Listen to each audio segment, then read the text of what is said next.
milik negara atau Himbara yang terdiri atas BNI, BRI, Bank Mandiri, dan BSI mengucurkan kredit sindikasi Rp220 triliun kepada PT Agrinas Pangan Nusantara untuk mendukung pembangunan 80.000 koperasi desa Merah Putih, termasuk gerai fisik, pergudangan, dan berbagai sarana pendukung koperasi.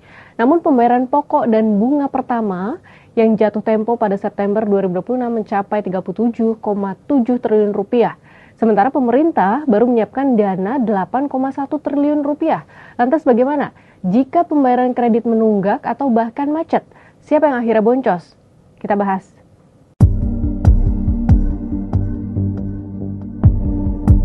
Polemik muncul setelah mencuat kabar adanya permintaan penundaan pembayaran angsuran kredit. Meski dalam pembukuan bank, Agrinas Pangan tercatat sebagai debitor, kewajiban atas kredit tersebut akan ditanggung pemerintah menggunakan dana alokasi umum atau DAU, dana bagi hasil atau DBH, atau dana desa.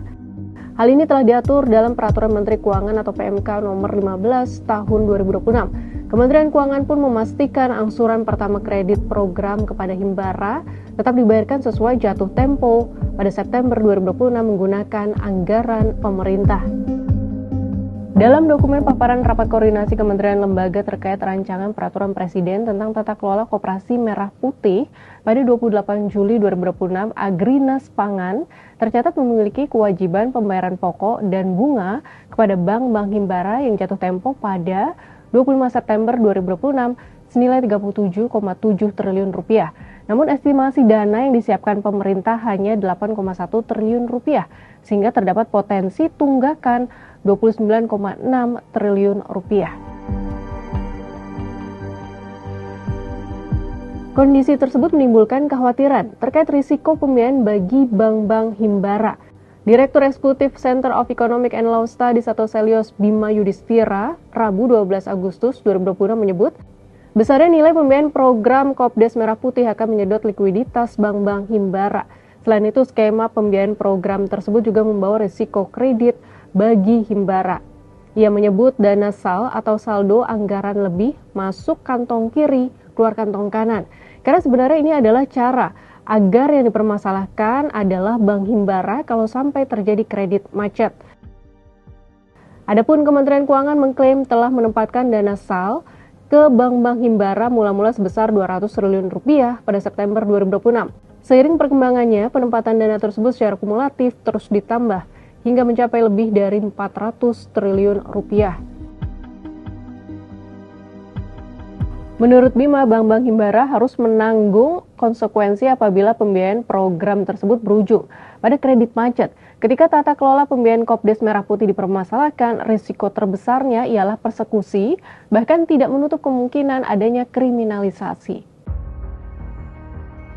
Terkait polemik tersebut, Guru Besar Fakultas Ekonomi dan Bisnis Universitas Andalas Syafruddin Karimi berpendapat, skema pembiayaan Kopdes Merah Putih telah memindahkan risiko usaha koperasi kepada Himbara, APBN, dan transfer ke daerah dalam satu mata rantai. Syafruddin menjelaskan tunggakan Rp29,6 triliun yang tidak dibayarkan lebih dari 90 hari akan masuk kategori kredit bermasalah atau non-performing loan atau NPL. Berdasarkan simulasinya, kondisi tersebut dapat mendorong rasio NPL Himbara naik hingga 5,94% pada tahun ke-6. Karena itu Himbara perlu memperketat penyaluran dan pengawasan kredit. Sementara itu pemerintah harus membuka data realisasi kredit serta kinerja koperasi secara transparan untuk memitigasi risiko. Sahabat Kompas, cita-cita luhur memberdayakan ekonomi desa melalui Koperasi Merah Putih tidak boleh mengaburkan prinsip kehati-hatian. Puluhan triliun rupiah yang dipertaruhkan ini bukan sekadar deretan angka di atas kertas, melainkan uang rakyat, likuiditas bank negara, dan napas APBN kita. Jangan sampai ambisi besar ini justru berbalik menjadi bom waktu kredit macet yang harus dibayar mahal oleh generasi mendatang. Koperasi sejatinya hadir untuk menyejahterakan, bukan mewariskan persoalan. Keterbukaan data dan tata kelola yang akuntabel kini bukan lagi sekadar imbauan, melainkan keharusan mutlak untuk menyelamatkan uang negara.